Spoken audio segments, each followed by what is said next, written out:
సకలాసురులకు కారణాభూతుడైన మా ప్రియ పరలోకపు తండ్రి, నీ ఘనమైన అత్యున్నతమైన నామానికి వందనాలు, స్తుతి స్తోత్రములు తండ్రి.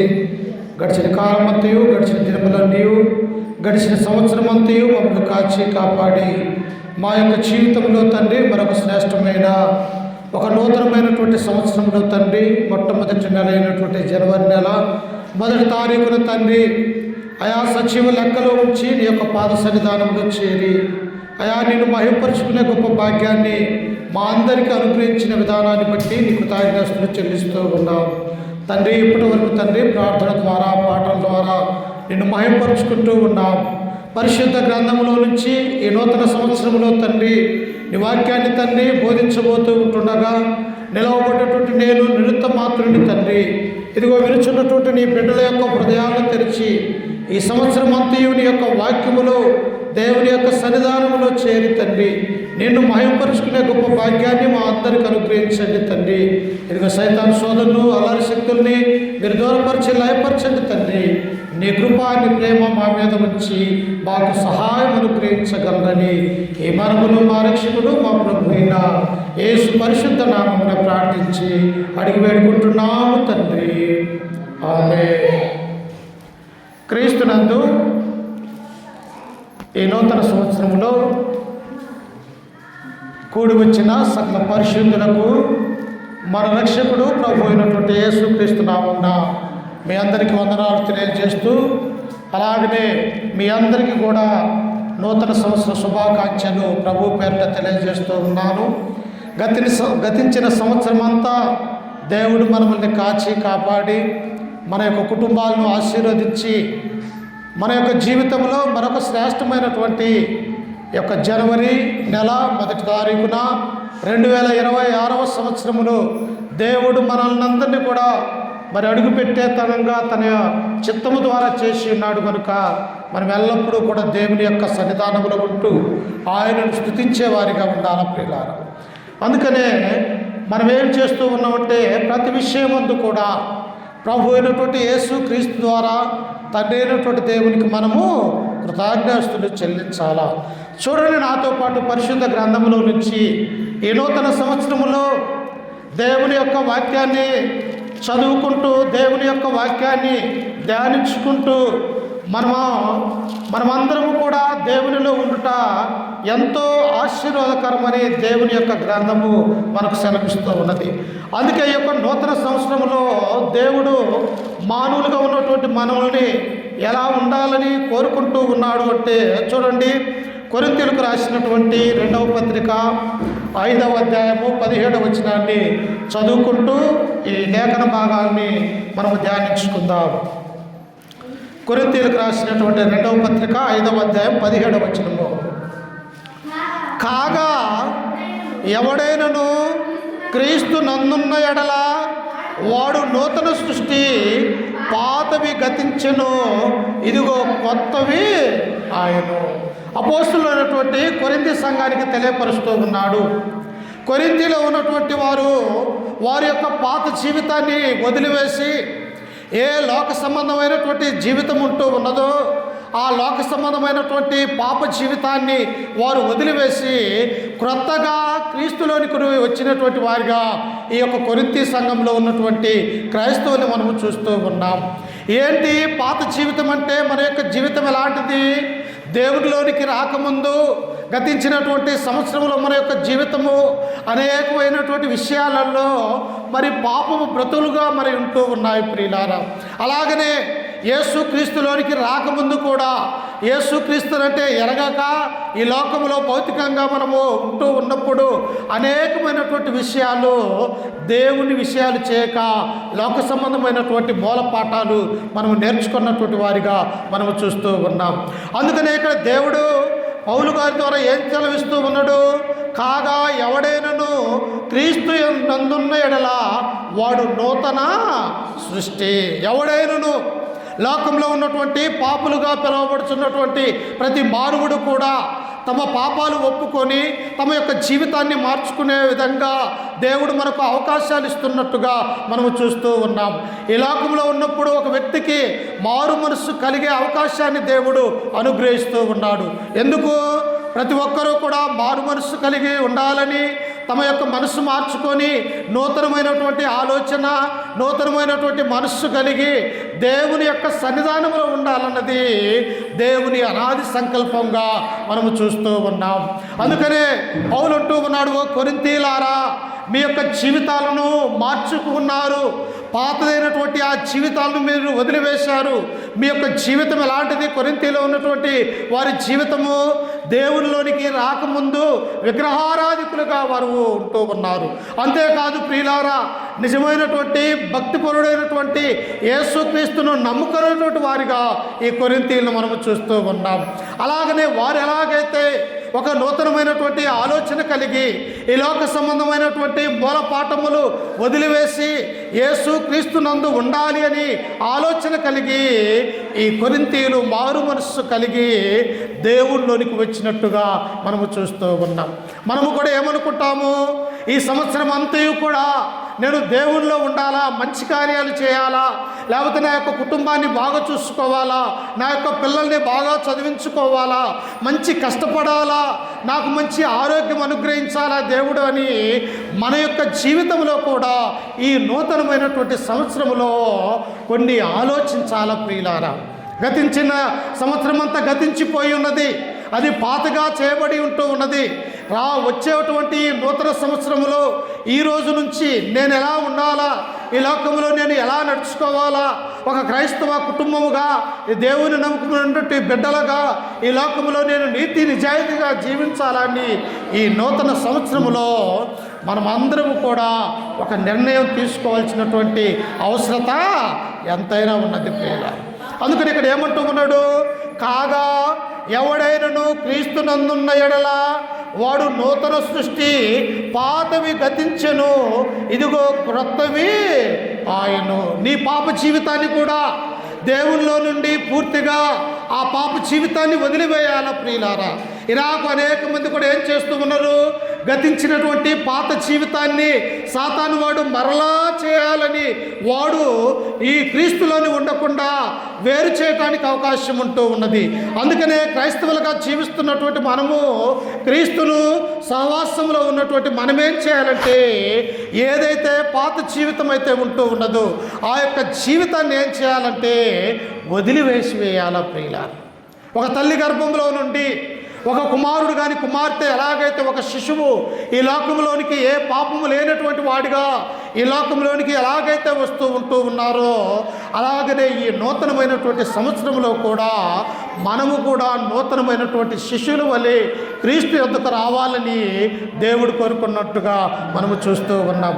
అందుకే ప్రియులారా, దేవుడు ఏమంటూ ఉన్నాడు, ఇంకా చూడండి ఎలా నూతన సృష్టి అవుతామంటే, రోమీలకు రాసినటువంటి పత్రిక 6వ అధ్యాయము 4వ వచనాన్ని చదువుకుందాం ఒకసారి. కాబట్టి తండ్రి మహిమ వలన క్రీస్తు మృతులలో నుండి ఎలాగూ లేపబడినో అలాగే మనమును నూతన జీవము పొందిన వారమై నడుచుకొనున్నట్లు ఏం చేయాలంట, యేసుక్రీస్తు వారు నీ నా పాపముల కొరకు ఈ లోకానికి ఎలాగైతే ఆయన వచ్చి ఉన్నాడో, ఆయన పరిశుద్ధమైనటువంటి రక్తాన్ని మన కొరకు ఆ యొక్క కలువరిగిరిలో ఆయన చిందించి, ఆయన మరణించి సమాధి చేయబడి తిరిగి దేవుడు ఎలాగైతే ఆయనని లేపి ఉన్నాడో, అలాగనే నీ నా జీవితంలో కూడా క్రీస్తు ఎలాగైతే మరణించి సమాధి చేయబడి తిరిగి లేచి ఉన్నాడో, నీ జీవితంలో కూడా పాపం అనే జీవితాన్ని బాప్తిసం అనే కార్యక్రమం ద్వారా ముంచివేయటం జరుగుతూ ఉన్నది ప్రియుల.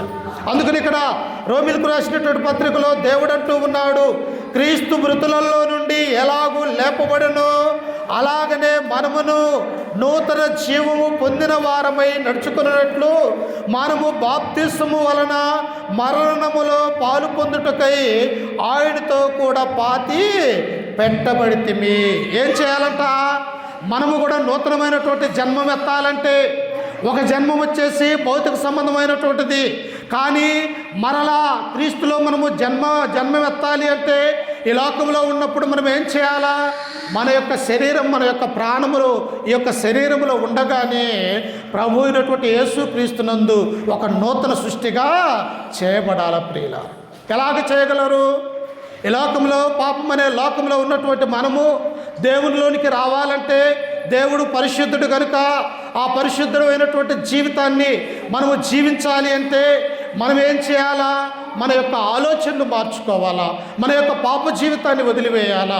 ఇదిగో నూతనమైనటువంటి ఆలోచనలు కలిగి ఉండాలా, స్వస్థత బుద్ధి కలిగినటువంటి వారిగా ఈ లోకంలో మనం అందరం కూడా ఉండవలసినటువంటి వారమై ఉంటూ ఉన్నాం. అందుకనే పౌలు అంటూ ఉన్నాడు, క్రీస్తు మృతులలో నుండి ఎలాగూ లేపబడనో అలాగనే మనము కూడా యేసు క్రీస్తునందు విశ్వాసము కలిగి, నమ్మకము కలిగి, భయము కలిగి ఈ లోకంలో ఒక నూతనమైనటువంటి జీవితాన్ని మీరును జీవించాలి అని చెప్పేసి దేవుడు మనకు తెలియపరుస్తూ ఉన్నాడు. పాతదైనటువంటి సంవత్సరం గతించిపోయినది ప్రియులారా.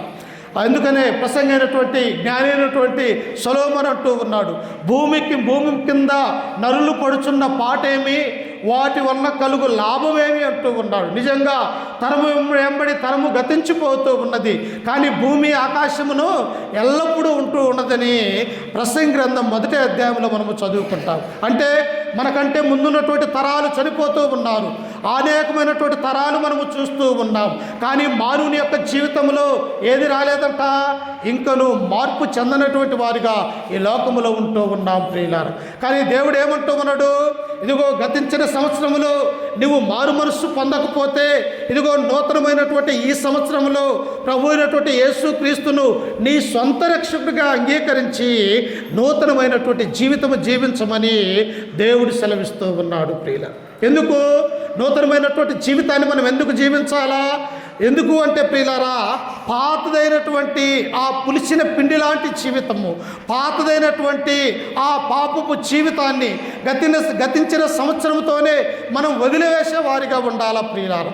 ఆ యొక్క జీవితాన్ని ఏం చేయకూడదంట, మరలా నూతనమైనటువంటి ఈ సంవత్సరంలో మనం ఏ పాపము చేయకుండా యేసుక్రీస్తు ఎలాగైతే ఈ యొక్క లోకములో ఆయన పరిశుద్ధ గ్రంథములో ఉన్నటువంటి ఆయన యొక్క ఆజ్ఞలు ఏవైతే ఉంటూ ఉన్నాయో మనం అందరూ కూడా ఏం చేయాలంటే దేవుని మాట ప్రకారము, ఆయన ఆజ్ఞల ప్రకారము ఈ లోకంలో మనము నడుచుకోవాలి ప్రియులారా. అందుకనే దేవుడు ఇంకా ఏమంటూ ఉన్నాడో తెలుసా, అదే రోమీయులకు రాసినటువంటి పత్రిక 8వ అధ్యాయం 10వ వచనంలో మనము ఆలోచన కలిగి ఉంటే చూడండి ఒకసారి. 8వ అధ్యాయం 10వ వచనము, క్రీస్తు మీలోనున్న ఎడల మీ శరీరము పాప విషయమై మృతమైనది కానీ మీ ఆత్మ నీతి విషయమై జీవయుక్తమైనది. ఒకవేళ క్రీస్తు మీలో ఉన్నట్టయితే, క్రీస్తు మనలో నివసించాలంటే, క్రీస్తు యొక్క పరిశుద్ధాత్ముడు నీ నా హృదయములో ఉండాలి అంటే ఈ హృదయము ఎలాగుండాలా? తేట తెల్లముగా ఉండాలా ప్రియులారా. అమ్మ పాప జీవితాన్ని కలిగి పాప ఆలోచనలు కలిగినటువంటి హృదయంలోనికి దేవుడు వస్తాడా? రాడు ప్రియులారా. ఎవరైతే నీతిమంతులుగా ఉంటూ ఉన్నారు, ఎవరైతే దేవుని యొక్క కుమారులుగా కుమార్తెలుగా పిలువబడుతూ ఉంటారో ఆ హృదయాలలో నివసించటానికి పరిశుద్ధాత్ముడు సావాసం కలిగి ఉండటానికి అవకాశం ఉంటూ ఉన్నది ప్రియులారా. అందుకని ఇక్కడ పౌలు ఏమంటూ ఉన్నాడు, క్రీస్తు మీలోనున్న ఎడల మీ శరీరము పాప విషయమై మృతమైనది. క్రీస్తును మనము అంగీకరించాలంటే మనలో ఉన్నటువంటి ఈ పాప జీవితాన్ని ఏం చేయాలంట? బయటికి పారతోయాల ప్రియులారా. క్రీస్తు మనలో నివసించాలంటే, క్రీస్తునందు మనం ఉండాలంటే, ఆయన యొక్క సంఘం అనే శరీరంలో అవయములుగా మనము పరిశుద్ధంగా ఉండాలంటే, ఎందుకు దేవుడు పరిశుద్ధుడై ఉన్నాడు కనుక మనము పరిశుద్ధత కలిగి జీవించాలి అంటే పాపమైనటువంటి ఆ జీవితాన్ని ఏం చేయాలా? మృతమైనదిగా చేసేవారిగా ఉండాలి ప్రియులు. ఈనాడు అనేక మంది ఏం చేస్తామో తెలుసా, ఓ పక్క దెయ్య పనులు చేస్తూ ఉంటాం, మరొక పక్క దేవుని పనులు మనము చేస్తూ ఉంటాం. ఓ పక్క దేవుని యొక్క ఆలోచనలు మనము కలిగి ఉంటాం, మరొక పక్క భౌతిక సంబంధమైనటువంటి ఆచారాలను మనము కలిగి ఉంటాం. కానీ ఏమంటూ ఉన్నాడు దేవుడు, నీవు చల్లగానైనను వెచ్చగానైనను ఉండిన మేలు నులివెచ్చని జీవితము నీవు జీవించినట్టయితే నేను నీ మీద ఉమ్మి వేస్తాను అంటూ ఉన్నాడు. చూసారా, నీ జీవితం ఎలా ఉండాలా? ఉంటే పాపిగానన్న ఉండు, లేకపోతే ఉంటే పరిశుద్ధమైనటువంటి జీవితం అన్న జీవించు, లేకపోతే కొంతకాలము పాపిగా కొంతకాలము దేవుని యొక్క కుమారుడుగా కుమార్తెలుగా జీవించి ఒక నిలువెచ్చనమైనటువంటి జీవితం నీవు జీవిస్తే క్రీస్తు ప్రభు అంటూ ఉన్నాడు, నీ నుండి నీ మీద నేను ఉమ్మివే సిద్ధపడుతున్నాను అంటున్నాడు. అందుకనే ఒకవేళ పాత జీవితంలో మనము దేవుణ్ణి సరైనటువంటి రీతిలో ఆయనను ఆరాధించలేదేమో, కానీ నా జీవితంలో మరి క్రొత్త సంవత్సరాన్ని, క్రొత్త జీవితాన్ని మనందరికీ కూడా అనుగ్రహించి ఉన్నారు ప్రియులారా. చూశారా ప్రియులారా, పాతదైనటువంటి ఆ సంవత్సరంలో ఉన్నటువంటి మనుషులు అనేక మంది ఆ సంవత్సరంలో కొన్ని వందల మంది మరణించినట్టుగా మనము చూస్తూ ఉన్నాం. కానీ ఎవరన్నా క్రొత్త సంవత్సరంలోకి వచ్చారా? ఎవరూ రాలేదు. కానీ నా జీవితంలో మనందరము కూడా సజీవులుగా ఉండి ఆయన యొక్క చర్చిలో, ఆయన యొక్క మందిరములో మనము దేవుని యొక్క సన్నిధానములో ఉండి ఆయనను ఆరాధించుకుంటూ ఉన్నాము అంటే మరి నీకు నాకు దేవుడు ఎంత ఆవిష్యని అనుగ్రహించినాడో ఒక్కసారి ఆలోచన చేయండి ప్రియులు. మనకంటే గనులు, మనకంటే ఉన్నతమైనటువంటి వారు, మనకంటే పూర్వీకులు అనేక మంది నేటి క్రొత్త సంవత్సరాన్ని చూడలేనటువంటి అనేక మందిని మనము చూడగలం ప్రియులారా. కానీ నీవు నేను మరొక సంవత్సరంలో ప్రవేశింపబడుతూ ఉన్నామంటే మన ద్వారా తండ్రి అయినటువంటి దేవుడు ఆరాధించబడాలని, మన ద్వారా ఆయన ఘనత పొందాలని, మనమందరము కూడా క్రీస్తులో ఉండాలని దేవుని యొక్క సంకల్పమై ఉన్నదని, అందుకే నిన్ను నన్ను మరొక నూతన సంవత్సరంలోనికి దేవుడు అడుగుపెట్టించిందని మనం అందరం కూడా విశ్వాసం ఉంచాలా ప్రియులు. అందుకని ఇక్కడ ఏమంటూ ఉన్నాడు? అందుకని ఆ రోమిలకు రాసినటువంటి పత్రికలు 8:10 ఏమన్నాడు? క్రీస్తు మీలోనున్న ఎడల మీ శరీరము పాప విషయమై మృతమైనది. క్రీస్తు మీలో ఉండాలి అంటే మీలో ఉన్నటువంటి పాప ఆలోచనలను, పాప నడవడికను అన్నీ కూడా ఈ నూతన సంవత్సరంలో ఏం చేయాలంట? తీసివేయాలి ప్రియులారా. అలా తీసివేయాలని దేవుడు మనల్ని అందరినీ కూడా కోరుకుంటున్నటువంటి వాడిగా మనము చూస్తూ ఉన్నాం. అందుకనే ఇంకా చూడండి, అక్కడ ఏమంటూ ఉన్నాడు? కొరింథీయులకు రాసినటువంటి పత్రిక మరి 5వ అధ్యాయం 17వ వచనంలో, ఇదిగో పాతవి గతించెను. గతించినటువంటి మనకొద్దు. మన యొక్క వెనక భాగం చూస్తూ ఉన్నప్పుడు అనేకమైనటువంటి పాప జీవితాలు మనము కలిగి క్రీస్తులోనికి మారు మనస్సు కలిగి వచ్చి ఉన్నాం. కనుక గతించిపోయినవి ఏం చేయకూడదంట? మనము ఆలోచించకూడదు అని చెప్పేసి దేవుడి యొక్క నూతన సంవత్సరంలో మనకు తెలియజేస్తూ ఉన్నాడు. అందుకని ఏమంటూ ఉన్నాడు ఒకసారి చూడండి. యెషయా గ్రంథము 43వ అధ్యాయము 18వ వచనము 19వ వచనాన్ని మనం చదువుకుందాం. యెషయా గ్రంథము 43వ అధ్యాయము 18-19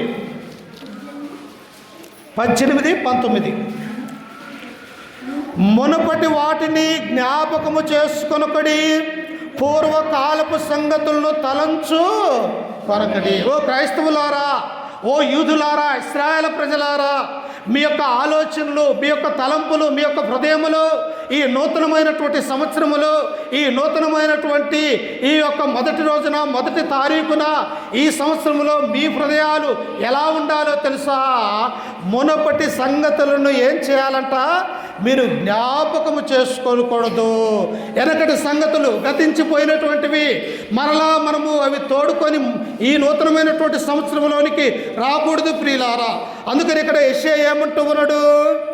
మునపటి వాటిని జ్ఞాపకము చేసుకొనకుడి, పూర్వకాలపు సంగతులను తలంచుకొనకుడి.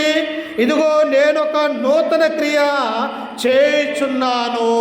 ప్రియులారా, నా జీవితంలో కూడా దేవుడు ఒక నూతనమైనటువంటి క్రియను చేస్తూ ఉన్నాడంటే, నూతనమైనటువంటి సంవత్సరాన్ని దేవుడు మనకు అనుగ్రహిస్తూ ఉన్నాడు అంటే దేవుడు మనల్ని ఎంత దీవించి ఆశీర్వదిస్తూ ఉన్నాడు ఒక్కసారి ఆలోచన చేయండి ప్రియులారా. ఈ నూతన సంవత్సరంలో నీ భక్తి జీవితము ఎలా ఉండాలా? నీ యొక్క కుటుంబంలో ఉన్నటువంటి మనుషులని నువ్వు ఎలా చూడాలా? గతించినటువంటి ఆ సంవత్సరము గతించిపోయి ఉన్నది. ఇకనైనా క్రీస్తులోనికి వచ్చి మారు మనస్సు కలిగి నిజమైనటువంటి క్రైస్తవులుగా, భక్తిపరులుగా, ఇతరులు ప్రేమించేవారిగా, దేవుని యందు విశ్వాసం కలిగినటువంటి కుటుంబాలుగా ఈ లోకములో మనం ఏం చేయాలంటే నూతనమైనటువంటి క్రియలు చేసేవారిగా ఉండాలా ప్రియులారా. అందుకనే ఇక్కడ యెషయా మనకు తెలియపరుస్తూ ఉన్నాడు. ఏమంటూ ఉన్నాడు? ఇదిగో నేను ఒక నూతన క్రియను చేయుచున్నాను, ఇప్పుడే అది మొలుచును, మీరు దానిని ఆలోచింపరా. ఏమంటూ ఉన్నాడు? మీ జీవితాలలో నేను ఒక నూతనమైనటువంటి క్రియను నేను చేయబోతూ ఉన్నాను. నీలో అద్భుతాలు, సూచక్రియలు, నీ కుటుంబంలో ఆశీర్వాదాలు దేవుడు చేయబోతూ ఉన్నాడు కనుక మన యొక్క గతించినటువంటి వాటిని ఏం చేయకూడదంట, మరలా జ్ఞాపకం చేసుకోకూడదని దేవుడు తన గ్రంథం ద్వారా మనకు తెలియజేస్తూ ఉన్నాడు. అందుకనే చూడండి, ఇంకా అపోస్తులైనటువంటి పౌలు గారు ఎఫెసీయులకు రాసినటువంటి పత్రిక 2వ అధ్యాయము 15వ వచనములో కూడా మనము చదువుకుంటే ఏం చేయకూడదట, పాతవి మనము జ్ఞాపకం చేసుకోకూడదు. పాప జీవితాన్ని, గతించినటువంటి వాటిని మరలా వాటిని ఏం చేయకూడదు, జ్ఞాపకం చేసుకొని మరలా పాపము చేయటానికి సాతాను వాడికి మనం అవకాశం ఇవ్వకూడదు ప్రియులారా. అందుకని ఇక్కడ ఏమంటూ ఉన్నాడు, దేవుడు నూతన క్రియ మన యొక్క జీవితంలో చేయబోతూ ఉన్నాడు కనుక మీరు ఆలోచింపరా అని యెషయా ప్రవక్త మనకు సెలవిస్తూ ఉన్నాడు. ఏం ఆలోచించాలా? మన యొక్క హృదయంలో దేవుని గురించినటువంటి ఆయన యొక్క మాటల గురించి ఆలోచించాలి. నా హృదయంలో నేను మందిరానికి వెళ్ళాను, ఈరోజు ఆ సువార్తికుడు చెబుతున్నటువంటి ఆ మాటలు నేను విన్నాను, వాటిని నా హృదయంలో భద్రపరుచుకునే ఆలోచన కలిగి చేయాలని దేవుడు కోరుకుంటూ ఉన్నాడు. అందుకని ఇంకా చూడండి, ఎఫెసీయులకు రాసినట్టు పత్రిక 2వ అధ్యాయం 15వ వచనంలో ఆయన అంటాడు, చూడండి, ఇట్లు 2వ అధ్యాయం 15వ వచనం, ఇట్లు సంధి చేయొచ్చు ఈ ఇద్దరిని తన యందు ఒక్క నూతన పురుషునిగా సృష్టించి, ఎవరినట, అన్యులను యూదులను ఇరువురిని కూడా ఆయన ధర్మశాస్త్రమైనటువంటి ఆ కాడిని, పాత నిబంధనమైనటువంటి ఆ చట్టాన్ని తీసివేసి ఇరువురిని కూడా సంధి చేసి ఒక నూతనమైనటువంటి సృష్టిగా దేవుడు చేయబోతూ ఉన్నాడు. ప్రియులారా, మన యొక్క జీవితంలో కూడా నూతనమైనటువంటి శిశువు వలె, నూతనమైనటువంటి క్రైస్తవులుగా, దేవుని యొక్క బిడ్డలుగా మనల్ని కూడా దేవుడు సృష్టించాడు క్రీస్తులో అన్నటువంటి విషయాన్ని మనం అందరము కూడా ఆలోచించే వారిగా ఉండాలి ప్రియులారా. ఇంకా దేవుడు ఏమంటూ ఉన్నాడో తెలుసా? హెబ్రీయులకు రాసినటువంటి పత్రిక 12వ అధ్యాయము 2వ వచనములో మనము చదువుకుంటే ఈ లోకములో మనం ఎలా ఉండాలని దేవుడు కోరుకుంటూ ఉన్నాడో చూడండి ఒకసారి. హెబ్రీయులకు రాసినటువంటి పత్రిక 12వ అధ్యాయం 2వ వచనాన్ని మనం చదువుకుందాం. ఇంత గొప్ప సాక్షి సమూహము మేఘముల వలె మనల్ని ఆవరించి ఉన్నందున మనము కూడా ప్రతి భారమును, సులువుగా చిక్కులను పెట్టు పాపమును విడిచిపెట్టి, చాలమ్మా, ఏం చేయమంటూ ఉన్నాడు? ఇంత గొప్ప సాక్షి సమూహము మన మీద ఉంటూ ఉన్నట్టుగా మనము చూస్తూ ఉన్నాం. ఏంటి ఆ యొక్క సాక్షి సమూహము? 11వ అధ్యాయం 1 నుంచి మనము చదువుకుంటే విశ్వాసుల యొక్క, వీరుల యొక్క జాబితా అక్కడ ఉన్నది ప్రియులారా. ఒక అబ్రహాము దేవుని పట్ల విధేయత కలిగి, విశ్వాసం కలిగి, తన మరణం వరకు ఎలాగైతే ఆయన విశ్వాసం కలిగి దేవుళ్ళో ఉంటూ ఉన్నాడో ఆయన గురించి మనము ఆలోచన చేయాలని దేవుడు కోరుకుంటూ ఉన్నాడు. అలాగనే ఒక నోవాహుని గురించి మనం ఆలోచన చేయాల ప్రియులారా. నోవాహు ఎలాంటి వాడు? నోవాహు నీతిమంతుడు, ఆ తరములలో నిందారహితుడిగా ఉంటూ ఉన్నాడు. నోవాహు ఏం చేశాడు? తన యొక్క కుటుంబాన్ని క్రీస్తులో, దేవునిలో కాపాడుకున్నటువంటి వాడిగా మనము చూస్తూ ఉన్నాం. అందుకని ఇక్కడ దేవుడు ఏమంటూ ఉన్నాడు? ఇంత గొప్ప సాక్షి సమూహము మనల్ని మేఘము వలె ఆవరించి ఉన్నందున, మనకంటే పూర్వీకులైనటువంటి వారు, ప్రవక్తలు, వారి యొక్క జీవితాలు, వారు జీవించినటువంటి విధానము, వారు దేవుల్లో ఎలాగూ పెరిగారో, ఎలా జీవించాలో, దేవుణ్ణి ఆనుకొని ఎలా బ్రతికారో, వారు దేవునిలో ఉంటే ఎన్ని ఆశీర్వాదాలు వారికి అనుగ్రహించినాయో, క్రైస్తవులుగా ఉన్నటువంటి మనందరికీ కూడా ఇది గొప్ప సాక్షి సమూహము అన్నటువంటి విషయాన్ని మనం ఆలోచన చేయాలి ప్రియులు. అందుకనే ఇక్కడ ఏమంటూ ఉన్నాడు కింద వచనములో, ఇంత గొప్ప సాక్షి సమూహము మేఘముల వలె మనల్ని ఆవరించి ఉన్నందున మనము కూడా ప్రతి భారమును, సులువుగా చిక్కులు పెట్టు పాపమును విడిచిపెట్టి, పాపం ఏం చేస్తుందమ్మా? సులువుగా చిక్కులు పెడుతూ ఉన్నది. నేను ఆ జీవితాన్ని పాడు చేయటానికి సాతాను అవ్వ దగ్గరికి వెళ్ళి ఏమన్నది? అవ్వేమన్నది? అయ్యా, ఈ పండు తినవద్దని దేవుడు నా భర్త అయినటువంటి ఆదాముతో ఈ పండు తినకూడదు అని చెప్పినాడంటే సాతాను ఏమన్నది? అవునా అంటే అవునా అన్నక్కడ ఒక క్వశ్చన్ మార్క్ అక్కడ పెట్టాడు. అంటే సాతాను ఏం చేస్తుందో తెలుసా? నీ హృదయంలోనికి దూరి అది చిక్కుల ప్రశ్నలు పెట్టేదిగా ఉంటూ ఉన్నది. అందుకని ఇక్కడ దేవుడు ఏమంటూ ఉన్నాడో తెలుసా? సులువుగా చిక్కులు పెట్టు, ఆ యొక్క ఏం చేయాలా? పాపమును వదిలివేయాలా ప్రియులారా. సులువుగా అనేక విషయాలలో సాతాను ఏం చేస్తుందంటే ఈ క్రీస్తులో ఉన్నటువంటి వారిని వేరు చేయాలా, పడగొట్టాలా, దేవుని యొక్క మందిరానికి రాకుండా చేయాలా, వారిని క్రీస్తులో నుంచి దూరపరచాలా అన్ని ఆలోచన కలిగి ఆ సాతాను వాడు ఏం చేస్తాడంటే సులువుగా చిక్కులు పెట్టడానికి అవకాశం ఉంటూ ఉన్నది ప్రియులారా. అందుకనే దేవుడు ఇక్కడ అంటూ ఉన్నాడు, సులువుగా చిక్కులు పెట్టు పాపమును విడిచిపెట్టి విశ్వాసమునకు కర్తయు దానిని కొనసాగించు వాడునైనా యేసు వైపు చూచుచు. అమ్మా, ఎవరి వైపు చూడాలా? ఈ నూతనమైనటువంటి సంవత్సరంలో ఈ 2026 జనవరి 1వ తారీఖున దేవుని యొక్క మందిరములో మనం అందరము ఎందుకు కూర్చున్నాము అంటే ఆ యేసు క్రీస్తు వైపు మనము చూడటానికి, ఆయన యొక్క మాటలు మనం వినటానికి, ఆయనతో సహవాసం కలిగి ఉండటానికి, ఆయనతో ప్రార్థనలో ఏకీభవించటానికి, ఆయన వలె ఆ యొక్క మాదిరిగా జీవించటానికి మనము ఈ నూతనమైనటువంటి సంవత్సరంలో ఈ యొక్క దేవుని యొక్క సన్నిధిలో మనము కూడుకుంటూ ఉన్నాం. అందుకని ఇక్కడ ఈ పౌలంటూ ఉన్నాడు, ఎలా ఉండాలంట? విశ్వాసమునకు కర్తయు. విశ్వాసం కలిగినటువంటి వాడు ఎవరు? యేసుక్రీస్తు వారు. అందుకనే ఆయనలో విశ్వాసం ఉంచాలంటే మనము విధేయత కలిగి ఉండాలా. పాపం అనే సులువుగా చిక్కులు పెట్టి ఆ పాపాన్ని వదిలివేయాలా. గతించినటువంటి వాటిని మనము జ్ఞాపకం చేసుకొనకూడదు. నూతన ఆలోచన కలిగి నూతన సృష్టిగా దేవుణ్ణిలో ఎలా ఎదగాల ఈ సంవత్సరంలో అని మన హృదయంలో మనం ఏం చేయాలంటే తీర్మానము చేసుకోవాలా ప్రియులారా.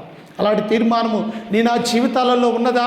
ఈ నూతన సంవత్సరంలో అట్టి ఆలోచనలు మనము కలిగి ఉన్నామా అని మనమే ఆలోచించుకొని దేవుణ్ణి ఎలా ఎదగాల, దేవుణ్ణిలో ఎలా అభివృద్ధి చెందాలా, నేను ఎలా వాక్యము నేర్చుకోవాలా, ఎలా పాటలు పాడాలా, ఎలా ప్రార్థన చేయాలా, నా యొక్క కుమారులను, నాకు పుట్టినటువంటి కుమారులను, కుమార్తెలను, లేకపోతే నా సహోదరులను, నా అక్క చెల్లెలని, నా అన్నదమ్ములను, నా బంధువుల్ని, నా సంఘాన్ని ఎలా దేవునిలోనికి తీసుకొని రావాలా, నా వంతు ప్రయత్నం నేను ఏదైనా చేయగలుగుతున్నానని ప్రతి స్త్రీ పురుషులు ఏం చేయాలంటే ఈ నూతన సంవత్సరంలో ఒక్కరినైనా దేవుని యొక్క సన్నిధానానికి నడిపించాలా, ఒక ఆత్మనన్న నేను రక్షించాలా, నా యొక్క పేరు జీవ గ్రంథంలో రాయబడాలా అని ప్రతి మనుష్యుడు కూడా ఏం చేయాలంట? తీర్మానం చేసుకోవాలి. అందుకని దేవుడు ఇక్కడ ఏమంటూ ఉన్నాడు చూడండి, విశ్వాసమునకు కర్తయు దానిని కొనసాగించువాడునైనా యేసు వైపు చూచుచు మన ఎదుట ఉంచబడిన పందెములో ఓపికతో పరిగెత్తుదము. ఏముండాలంటమ్మా ఈ నూతన సంవత్సరంలో? ఓపిక ఉండాల ప్రియ. ఓపిక లేకపోతే ఏమైపోతాయి? కుటుంబాలు నాశనం అయిపోతాయి. భార్యాభర్తల మధ్య సమాధానం, ప్రేమ అనేది ఉండదు. అన్నదమ్ముల మధ్య ఐక్యత, స్నేహం అనేది ఉండదు. ఇవన్నీ ఎక్కడి నుంచి వస్తున్నది? ఆ యొక్క సాతాను మన మధ్యలో ఉండి చిక్కులు పెడుతూ ఉన్నట్టుగా మనము చూస్తూ ఉన్నాం. అందుకని ఇక్కడ ఏమంటూ ఉన్నాడు? మన ఎదుట ఉంచబడిన పందెములో ఓపికగా పరిగెత్తాలా. ఈ లోకంలో అనేకమైనటువంటి ఆటుపోట్లు కలిగినటువంటి వారిగా మనం ఉంటూ ఉన్నాం. అరే అబ్బాయిని బయటకు తీసుకో. ఈ లోకంలో మనం అనేక విషయాలలో ఆటుపోట్లుగా ఉంటూ ఉన్నాం ప్రియులారా. ఎలాంటి ఆటుపోట్లు అంటే అవి అనేక విషయాలలో ఒక బాధ కలిగితే ఏంటి దేవా నాకు ఈ బాధ కలిగిందని బాధపడేవారిగా ఉంటూ ఉన్నాం. లేకపోతే ఒక సమస్య, లేకపోతే కుటుంబంలో గొడవలు, లేకపోతే కుటుంబంలో ఇబ్బందులు, లేకపోతే ఇతరుల ద్వారా అనేకమైనటువంటి సమస్యలు. ఈ లోకంలో మానవుని యొక్క జీవితం ఎలాంటిదంటే అనేక విషయాలలో కష్టపడేవారిగా మనం ఉంటూ ఉన్నాం. అందుకని ఇక్కడ ఏమంటూ ఉన్నాడు?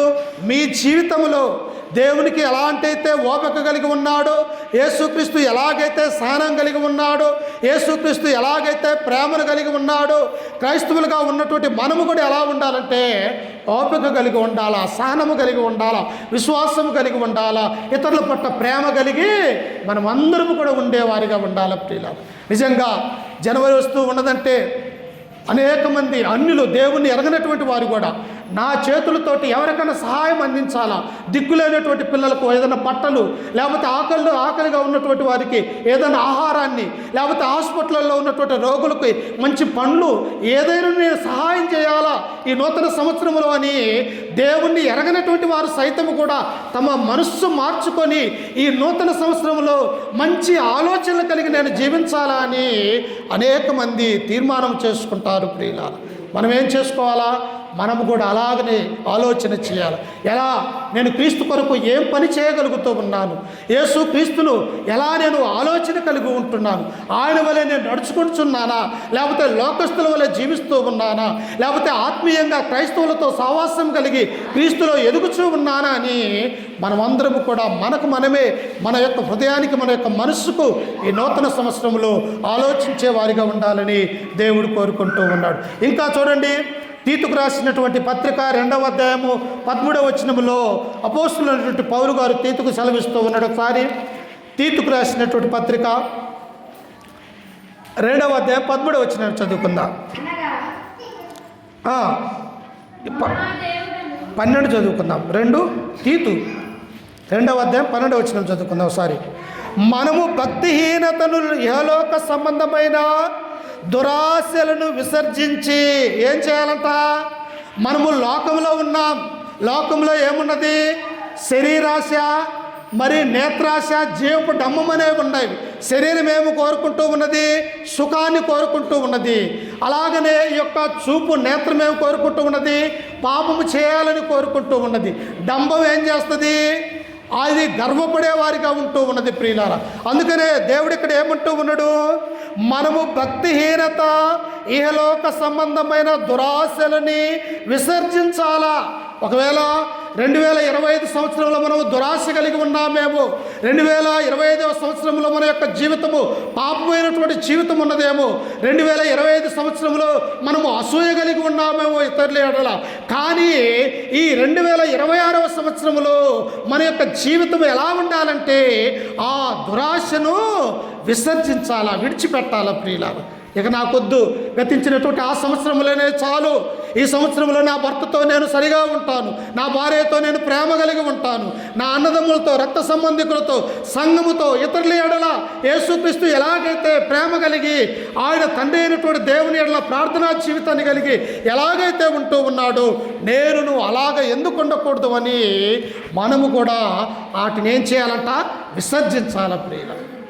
అందుకనే తీతుకు సెలవిస్తూ ఉన్నాడు. ఆయన ఏమంటూ ఉన్నాడు? ఆయన మనము భక్తిహీనతను, ఇహలోక సంబంధమైన దురాశలను విసర్జించి శుభప్రదమైన నిరీక్షణ నిమిత్తము, అనగా మహాదేవుడును మన రక్షకుడైన యేసు క్రీస్తు యొక్క మహిమ యొక్క ప్రత్యక్షత నిమిత్తము ఎదురు చూచుచు ఏం చేయాలంటమ్మా? మనము క్రైస్తవులకు ఒక నిరీక్షణ ఉన్నది ప్రియులారా. లోకస్తులకు లేదా నిరీక్షణ. మనకేమి నిరీక్షణ ఉన్నది? యేసుక్రీస్తు తన 2వ రాకడ సమయంలో మధ్యాకాశానికి వస్తాడు, ఆయనతో పాటు ఆ నిత్య రాజ్యములో నేను ఉంటాను అన్నటువంటి ఆ నిరీక్షణ ప్రతి క్రైస్తవులకు ఉంటూ ఉన్నది. నా దేవునితో నేను సహవాసం కలిగి ఉంటాను, నా యొక్క పరిశుద్ధుల యొక్క సమాజంలో నేను ఉంటాను అని ఆ నిరీక్షణ మనకు క్రైస్తవులకు మాత్రమే ఉంటూ ఉన్నది ప్రియులారా. అయితే లోకస్తులకు ఏముండదంట? వారికి నిరీక్షణ అనేది లేదు, దేవుడు అనేది వాళ్ళు లేడు, వారు ఎటు పడితే అటు నడిపింపబడే వారిగా ఉన్నారు. కానీ క్రైస్తవులకు ఒక నిర్దిష్టమైనటువంటి నిరీక్షణ, ఓపిక అనేది ఉండాలని గ్రంథం మనకు సెలవిస్తూ ఉన్నది. అందుకనే తెస్సలోనికి రాసినటువంటి మొదటి పత్రిక 4వ అధ్యాయం 18వ వచనంలో ఆయన అంటాడు, సహోదరులారా, నిరీక్షణ లేని ఇతరుల వలె మీరు దుఃఖపడకుండా నిమిత్తము. ఎవరు ఆ ఇతరులు? దేవుని దగ్గరకు రానటువంటి వారు, దేవుణ్ణి ఎరగనటువంటి వారు, యేసుక్రీస్తు గురించి తెలియనటువంటి వారు, వారికి నిరీక్షణ లేనటువంటి వారుగా ఉంటూ ఉన్నారు. కానీ మనకు నిరీక్షణ ఉన్నది. మన దేవుడు యేసుక్రీస్తు వారు, ఆయన తండ్రి అయినటువంటి దేవుడు మన తండ్రి. మనకు ఒక యేసుక్రీస్తు ఉన్నాడు, మనం రక్షించగలుగుతాడు, మనమును అంధకార సంబంధమైన చీకట్లో నుండి వెలుగులోనికి ఆయన తీసుకుని వెళ్తాడన్నటువంటి ఆ నిరీక్షణ ప్రతి క్రైస్తవులకి ఉన్నదని మనం గుర్తుంచుకోవాలి. అందుకని ఇక్కడ ఏమంటూ ఉన్నాడు ఆయన? ఇక్కడ కింద వచనములో మహిమ యొక్క ప్రత్యక్షత నిమిత్తము ఎదురు చూచుచు ఈ లోకములో స్వస్థ బుద్ధితోనూ నీతితోనూ భక్తితోనూ బ్రతుకుచుండవలనని మనకు బోధించుచున్నది. అమ్మా, 2025లో నీకు నీతి లేదేమో, కానీ నూతన సంవత్సరంలో నేను నీతిగా జీవించాలని నువ్వు ఆలోచించుకో ప్రియులారా. అందుకని ఇంకా ఏమంటూ ఉన్నాడు ఇక్కడ? ఆయన సమస్తమైన దుర్నీతి నుండి మనల్ని విమోచించి, దుర్నీతి లాంటి బ్రతుకులు మనవి, పాపము లాంటి బ్రతుకులు మనవి, ఇలాంటి బ్రతుకులలో నుంచి దేవుడు ఏం చేశాడు? ఆయన జయించినాడు ప్రియులారా. ఎలాగా? తన శిలువ మరణము ద్వారా, తన రక్తము కార్చుట ద్వారా మనల్నందరినీ కూడా పరిశుద్ధులుగా దేవుడు చేసి ఉన్నాడు. అందుకని ఇక్కడ ఆయన అంటూ ఉన్నాడు, పౌలు ఏమంటూ ఉన్నాడు, ఆయన సమస్తమైన దుర్నీతి నుండి మనల్ని విమోచించి, మనము దుర్నీతిలో ఉండి, పాపములో నుండి, అపరాధములో ఉండి చనిపోయినటువంటి వారిగా ఈ లోకములో ఉంటూ ఉన్నప్పుడు మనల్ని ఏం చేశాడు, తన ప్రాణాన్ని క్రయధనముగా చెల్లించి, తన యొక్క రక్తాన్ని క్రయధనముగా చెల్లించి మనల్ని విడిపించినటువంటి వాడిగా మనము చూస్తూ ఉన్నాం. అంతేకాదు ప్రియులారా, యేసు క్రీస్తు రక్తము ద్వారా మనల్ని ఏమి చేశాడో తెలుసా, ఆయనను కొన్నాడు ప్రియులారా. అంటే ఇప్పుడు మనం ఎవరి వారము, మనము క్రీస్తు వారము. మనం ఒక బంగారం షాపులోనికి వెళ్ళి ఒక 20,000 రూపాయలు పెట్టి ఏదైనా బంగారము కొనుక్కొని మన ఇంటికి తీసుకువచ్చినప్పుడు అది ఎవరి సొత్తు అయి ఉంటూ ఉన్నది, మనము కొనుక్కున్నాము కాబట్టి, మనము కష్టపడి ఆ డబ్బును అక్కడి వారికి చెల్లించి దాన్ని తీసుకొని వచ్చాము కాబట్టి ఆ బంగారం మన యొక్క సొత్తు ఇస్తూ ఉన్నది. అలాగనే మనల్ని దేవుడు ఏమన్నాడంటే, తన శిలువ రక్తము ద్వారా మనల్ని కొన్నటువంటి వాడిగా మనము చూస్తూ ఉన్నాం. కాబట్టి మనం ఈ నూతన సంవత్సరంలో ఎవరు సొత్తుగా ఉండాలా, దేవుని సొత్తైనటువంటి ప్రజలుగా ఈ లోకంలో మనము జీవించాలని దేవుడు కోరుకుంటూ ఉన్నాడు ప్రియులారా. అందుకనే ఇక్కడ ఏమంటూ ఉన్నాడు, ఆయన సమస్తమైన దుర్నీతి నుండి మనల్ని విమోచించి సత్క్రియలందు ఆసక్తి గల ప్రజలు తన కోసరమై పవిత్రపరుచుకొని తన సొత్తుగా చేసుకొనుటకు తన్ను తానే మన కొరకు అర్పించుకొనును. నా సొత్తు, క్రైస్తవులు అన్నటువంటి వారు నా సొత్తు, నేను కొన్నాను, నా రక్తం ఇచ్చి వారిని విడిపించాను పాపంలో నుండి. కాబట్టి ఈ నూతన సంవత్సరంలో దేవుని సొత్తైనటువంటి ప్రజలుగా మనము జీవిస్తే మనకి ఏ అపాయం రాదు ప్రియులారు. మన కుటుంబాలు ఆశీర్వదించబడతాయి, మనల్ని దేవుడు దీవించబడతాడు.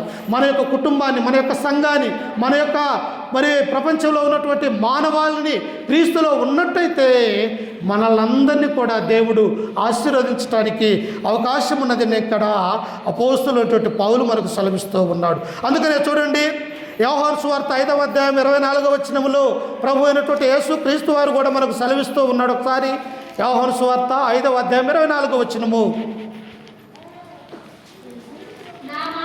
నా మాట విని నన్ను పంపిన వాని యందు విశ్వాసముంచువాడు నిత్య జీవము గలవాడే. అమ్మా, ఎవరి మాట వినాలి మనము? 2025లో ఎవరి మాట వినలా, తల్లిదండ్రుల మాట వినలా, అన్నదమ్ముల మాట వినలా, స్వార్థికుడి మాట వినలా, దేవుని యొక్క మాట వినలా. కానీ గతించినటువంటి ఆ సంవత్సరాన్ని మరలా అలాగ మనము జీవించక నూతనమైనటువంటి ఈ సంవత్సరంలో ఎవరి మాట వినాలా? అందుకని ఇక్కడ యేసుక్రీస్తు మనకు సెలవిస్తూ ఉన్నాడు. ఏమంటూ ఉన్నాడు? నా మాట విని. దేవుని మాట వింటే ఏమన్నా మనం పాపం చేయగలుగుతామా?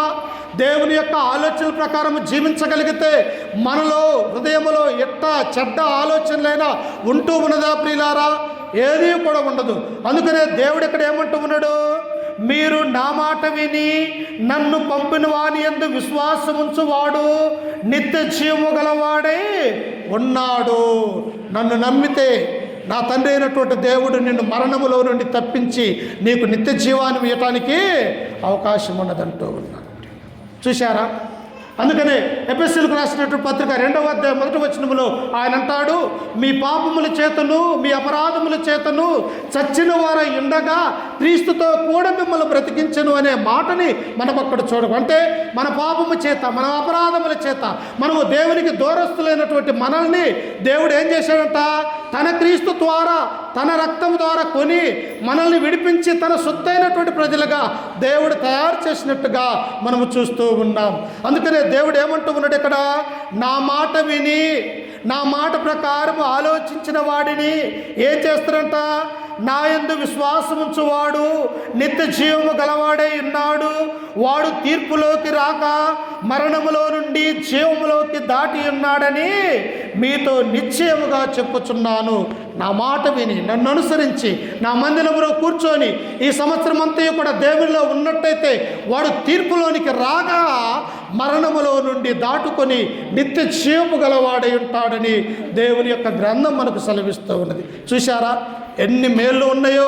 పాత జీవితాన్ని తీసివేసి క్రొత్త జీవితంలోనికి వస్తే పాతదైనటువంటి ఆ సంవత్సరంలో గతించినటువంటి మన జీవితాన్ని తీసివేసి నూతనమైనటువంటి ఈ సంవత్సరంలో నూతనమైనటువంటి ఆలోచన, నూతనమైనటువంటి స్వభావము, నూతనమైనటువంటి తలంపు కలిగి క్రీస్తులో ఉన్నట్టయితే, దేవుని యొక్క మాట విన్నట్టయితే మనల్ని ఏం చేస్తారంటే దేవుడు తీర్పులోనికి తేక ఆయన మరణంలోనికి కూడా మనల్ని తీసుకొని రాక నిత్య జీవానికి పాత్రలుగా నేను చేస్తానని దేవుడు సెలవిస్తూ ఉన్నాడు. ఎందుకు మనం ఇక్కడ కూర్చొని ప్రతి ఆదివారము సంఘముగా సమకూడి ఆయన ఆరాధించుకుంటున్నాము? ఈ లోకంలో మనం మరణించినా మన ఆత్మ అనేది నరకానికి వెళ్లకుండా నిత్య జీవములో ఉండాలని ఈ నిరీక్షణ గలవారమే మనము ప్రతి ఆదివారము దేవుని యొక్క సన్నిధానములు ఆయనను కూర్చొని ఆయన్ని ఆరాధిస్తున్నామన్నటువంటి ఆ విషయాన్ని మనం ఆలోచిస్తూ ఉన్నాం. కనుక ప్రియులారా, ఏం చేయాలంటే దేవుడు పాతదైనటువంటి ఈ జీవితాన్ని తీసివేసి క్రొత్త సంవత్సరంలో నూతనంగా క్రైస్తవునిగా మనం బ్రతకాలని మనము కోరుకోవాలని దేవుడు సెలవిస్తూ ఉన్నాడు. అందుకనే ఇంకా ఏమంటూ ఉన్నాడు? అదే యోహాను సువార్త 10వ అధ్యాయం 28వ వచనంలో మనం చదువుకుంటే దేవుడు ఏమంటూ ఉన్నాడు ఒకసారి చూడండి. 10:28 నేను వాటికి నిత్య జీవమునిచ్చుచున్నాను గనుక అవి ఎన్నటికీ నశింపవు, ఎవడును వాటిని చేతిలో నుండి అపహరింపడు. నిత్య జీవం అంటే ఏమంటుందట? ఈ భౌతిక సంబంధమైనటువంటి శరీరానికి చావున్నదేమో, కానీ మనలో ఉన్నటువంటి ఆత్మకి చావు అనేది లేదు ప్రియులారా. కాబట్టి దేవుడు ఏమంటూ ఉన్నాడు ఇక్కడ 28లో, నేను వాటికి నిత్య జీవమునిచ్చుచున్నాను కనుక. యేసు క్రీస్తు మనకు నిత్య జీవాన్ని ఇస్తూ ఉన్నాడు. అందుకనే దేవుడు ఏమన్నాడు? నేనే మార్గమును, నేనే సత్యమును, నేనే జీవమునై ఉన్నాను అన్నాడు. ఎవరు మార్గము? యేసుక్రీస్తే మార్గము, సత్యము, జీవమునై ఉన్నాడు అని. నా ద్వారానే తప్ప తండ్రి వద్దకు ఏ మానవుడు కూడా చేరలేడు పరలోక రాజ్యం అని యేసుక్రీస్తు సెలవిస్తూ ఉన్నాడు. కాబట్టి ప్రియులారా, మన యొక్క జీవితం ఎలా ఉండాలా? పాతదైనటువంటి ఆ పులిసిన పిండి లాంటి ఆ పాప జీవితాన్ని గతించిన సంవత్సరమే తీసివేసుకొని ఈ నూతనమైనటువంటి సంవత్సరంలో మంచి ఆలోచన కలిగి యేసుక్రీస్తునందు విశ్వాసము కలిగి, నమ్మకము కలిగి, భయము కలిగి ఒక కొత్త జీవితాన్ని ప్రారంభించడానికి దేవుడు మనకు అవకాశం ఇచ్చినాడని మనమందరము కూడా గుర్తెరిగి నూతనమైనటువంటి జీవితాన్ని మనము జీవించాల ప్రియులారా. అందుకని కొరింథీయులకు రాసినటువంటి పత్రికలో ఆయన ఏమన్నాడంటే, ఇదిగో చూడండి, కొరింథీయులకు రాసినటువంటి 2వ పత్రిక 5వ అధ్యాయం 17వ వచనంలో చదువుకొని ఈ వాక్యాన్ని ముగించుకుందాం.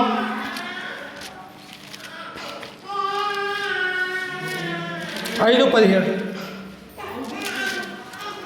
మొదటగా చదివిన చూడు. అదే, కాగా ఎవడైనను క్రీస్తు నందున్న ఎడలా వాడు నూతన సృష్టి, పాతవి గతించను, ఇదిగో కొత్త వాయను. ఎవడైనను, అన్యుడని లేదు, యూదుడని లేదు, ఎవడైనను యేసుక్రీస్తును నమ్ముకున్నట్టయితే, ఎవడైనను క్రీస్తులోనికి వచ్చినట్టయితే అతను ఏమైపోతాడంట?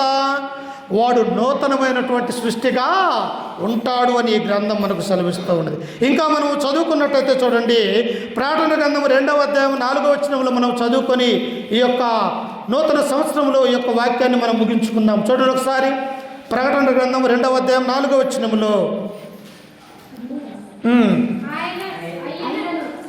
అయినను మొదట నీకుండిన ప్రేమను నీ వదిలితివని నేను నీ మీద తప్పు ఒకటి మోపవలసి ఉన్నది. నీవు ఏ స్థితిలో నుండి పడిపోతివో అది జ్ఞాపకము చేసుకొని మారు మనస్సు పొంది ఆ మొదటి క్రియలను, ఒకవేళ నీవు 2025 సంవత్సరంలో విశ్వాసము కలిగిలేక ఈ పాపములోనే బ్రతుకుచున్నావేమో, అందుకని ఇక్కడ దేవుడు ఏమంటూ ఉన్నాడు? ఇదిగో నీవు మారు మనస్సు పొంది ఆ మొదటి క్రియలని చేయాలి. ప్రతి వ్యక్తి కూడా ఏం చేయాలా? మారు మనస్సు కలగాలి, తమ మనస్సు మార్చుకోవాలి. దేవా ఈ నూతనమైనటువంటి 2026 సంవత్సరంలో నా జీవితాన్ని నేను మార్చుకుంటూ ఉన్నాను. నేను క్రీస్తులో బ్రతుకుతాను, క్రీస్తు కొరకే బ్రతుకుతాను, నీ యొక్క వాక్యం వింటాను, నీ వాక్యాన్ని నా హృదయంలో భద్రపరుచుకుంటాను. ఇదిగో నేను బాప్తిసం పొందినప్పుడు ఎలాంటి ఉత్సాహమైనటువంటి జీవితాన్ని నేను కలిగి ఉంటూ ఉన్నాను, అలాగనే ఈ నూతనమైనటువంటి సంవత్సరంలో నా మనస్సు మార్చుకొని నీ యొక్క కుమారుడుగా కుమార్తెగా ఈ లోకములో నేను బ్రతుకుతాను అని చెప్పేసి మనం ఏం చేయాలంట?